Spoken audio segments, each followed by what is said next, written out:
हमें बचपन से ही जियोग्राफी की क्लास में पढ़ाया जाता था कि हमारी धरती गेंद की तरह गोल होती है। यानी पूरी तरह से गोल तो नहीं होती क्योंकि नॉर्थ और साउथ पोल के इलाके चपटे होते हैं, बट हाँ एक तरह से गोलाकार के जैसी आकृति होती है। इसीलिए हमें यहाँ पर ज्यादातर एक ही जैसी जलवायु पूरे साल नियमित समय अंतराल पर महसूस होती है। पर क्या आपने कभी सोचा है कि जब हमारी पृथ्वी अपना आकार बदलकर सपाट यानी फ्लैट हो जाए तो क्या हमारे जीवन पर कुछ प्रभाव पड़ेगा? क्या उसके बाद सूरज और चांद दिखाई देंगे? क्या हम एक जगह से दूसरी जगह पर जा पाएंगे? ग्रेविटेशनल फोर्स का क्या होगा? फ्लैट अर्थ से समुद्र कहाँ पर जाएगा? बारिश कैसे होगी? चक्रवाती तूफान आएंगे या नहीं? अगर धरती चपटी हो जाती है तो आपके जीवन पर इसका कितना असर पड़ सकता है? आपको किन परेशानियों का सामना करना पड़ सकता है? हो सकता है कि कुछ परेशानियां ऐसी भी हो जिनको बर्दाश्त कर पाना शायद इंसानों के लिए नामुमकिन सा हो। तो आज के इस वीडियो में हम यही डिस्कस करने वाले हैं कि अगर अर्थ फ्लैट हो जाए तो इससे हमारी लाइफ में क्या चेंजेस आ सकते हैं। So let's explore. आज साइंस ने काफी तरक्की कर ली है, लेकिन आज भी अंतरिक्ष और पृथ्वी से जुड़े कई सवाल अनसुलझे हैं। इनमें से सबसे ज्यादा डिस्कस अगर हुआ है तो वे पृथ्वी की बनावट को लेकर हुआ है। ज्यादातर वैज्ञानिकों का मानना है कि पृथ्वी गोलाकार है, जिससे जुड़े सैकड़ों सबूत साइंस के पास मौजूद हैं। लेकिन कुछ लोग पृथ्वी को फ्लैट यानी सपाट मानते हैं, पता नहीं क्यों। उनको फैक्ट्स और सबूतों के आधार पर समझाने की कोशिश की गई है, लेकिन वे अपनी बात पर अड़े हुए हैं। थोड़ी देर के लिए सपोज कीजिए कि पृथ्वी का आकार फ्लैट है, तो इससे हमारे जीवन पर क्या क्या प्रभाव पड़ सकता है।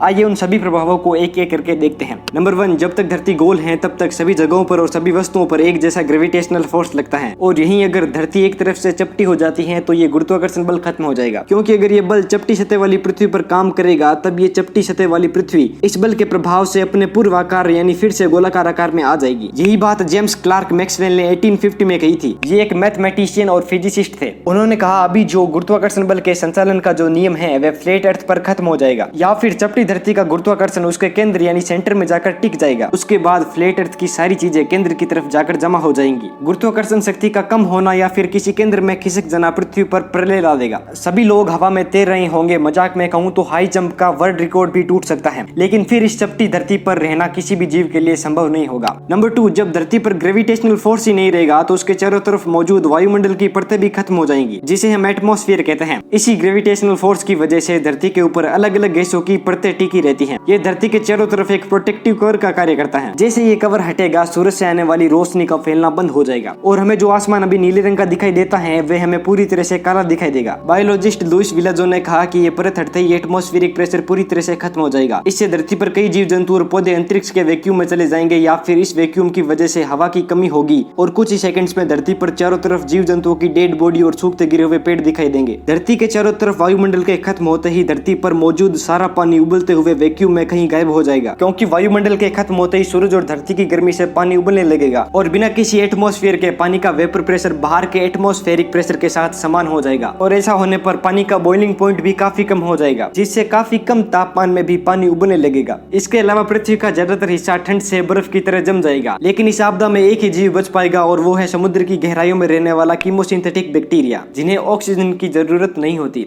नंबर 3, कोलंबिया यूनिवर्सिटी में स्थित लेमोंट डोहर्टी अर्थ ऑब्जर्वेटरी के मुताबिक चपटी धरती पर गुरुत्वाकर्षण एक जगह पर केंद्रित हो जाएगा, जिसे तब नॉर्थ पोल माना जाएगा और बारिश भी ठीक उसी जगह होगी, क्योंकि बादलों से पानी जमीन पर ग्रेविटी की वजह से गिरता है। जब एक ही जगह पर ग्रेविटी होगी तो बारिश भी वही होगी। आपको एक ही जगह पर पानी गिरता हुआ दिखाई देगा। समुद्र और नदियों का पानी भी नॉर्थ पोल यानी चपटी धरती के केंद्र की तरफ बहेगा, यानी इतने बड़े समुद्र धरती का हर कोना छोड़कर सिर्फ केंद्र में पहुंच जाएंगे। नंबर 4, धरती के चपटे होते ही सैटेलाइट्स नहीं रहेंगी, उन्हें फ्लैट अर्थ की ऑर्बिट में घूमने में दिक्कत आएगी। ऐसी स्थिति में जीपीएस कनेक्शन भी काम नहीं करेगा, एरोप्लेन का उड़ना बंद हो जाएगा, मिसाइल और रॉकेट टेक्नोलॉजी काम नहीं करेगी, पानी के जहाज सब एक ही जगह पर पहुंच जाएंगे, समुद्री यातायात बंद हो जाएगा क्योंकि चपटी धरती पर जीपीएस काम नहीं करेगा। आज के समय में हमारे स्मार्टफोन में इस्तेमाल होने वाले मैप से लेकर ट्रेवल इंफॉर्मेशन इकट्ठा करने तक हर एक काम ग्लोबल नेविगेशन सैटेलाइट सिस्टम के ऊपर डिपेंड करता है। वे भी अब काम करना बंद कर देगी। आप ऑनलाइन खाना नहीं मंगा पाएंगे, रियल टाइम ट्रेवल जैसे ऑनलाइन कैब बुक करके चलना मुश्किल हो जाएगा, रियल टाइम स्टॉक मैनेजमेंट भी खत्म हो जाएगा। एक तो जीपीएस नहीं होगा और दूसरा हमें दिशा और दूरी का पता भी नहीं चल पाएगा, क्योंकि जब धरती फ्लैट होगी तो नॉर्थ पोल जो है वो धरती का केंद्र बन जाएगा और अंटार्कटिका की मोटी बर्फ किनारों पर ऊंची ऊंची दीवारों की तरह दिखाई देंगी। ये दीवार लोगों को फ्लैट अर्थ से अंतरिक्ष में गिरने से रोकेगी। लेकिन जब आप धरती पर उड़ नहीं पाएंगे, उड़ने से मेरा मतलब है प्लेन में सफर, तब यात्राएं बहुत ही लंबी हो जाएंगी। इसका मतलब ये होगा कि ऑस्ट्रेलिया से लेकर अंटार्कटिका की यात्रा भी कम समय लेती है, लेकिन तब आपको ऑस्ट्रेलिया से लेकर अंटार्कटिका तक जाने के लिए पूरी धरती की यात्रा करनी होगी, वो भी जमीन से, क्योंकि एरोप्लेन फ्लैट अर्थ पर उड़ने में सक्षम नहीं होगी। तो सोचिए आप कितने दिनों में एक जगह से दूसरी जगह जा पाएंगे। नासा के मुताबिक करीब करीब अर्थ के अंदर पिघली हुई धातुएं तैरती रहती हैं, जिसकी वजह से मैग्नेटिक फोर्स धरती के चारों तरफ घूमता रहता है। इससे एटमॉस्फेयर एक जगह टिका रहता है, लेकिन अर्थ के फ्लैट होने से मैग्नेटिक फोर्स खत्म हो जाएगा। वायुमंडल से टकराने वाली वाली सूरज की किरणों की वजह से नॉर्थ पोल पर दिखने वाली ऑरोरा लाइट्स यानी नॉर्दर्न लाइट्स दिखती हैं। लेकिन मैग्नेटिक फोर्स खत्म होने से हमारा एटमॉस्फेयर भी खत्म हो जाएगा। उसके बाद हमें ये ऑरोरा लाइट्स भी देखने को नहीं मिलेगी। सूरज की रोशनी आपको सीधे पका कर राख कर देगी। सूरज की अल्ट्रावायलेट किरणों से जितना नुकसान होगा उसका कोई अंदाजा भी नहीं लगा पाएगा।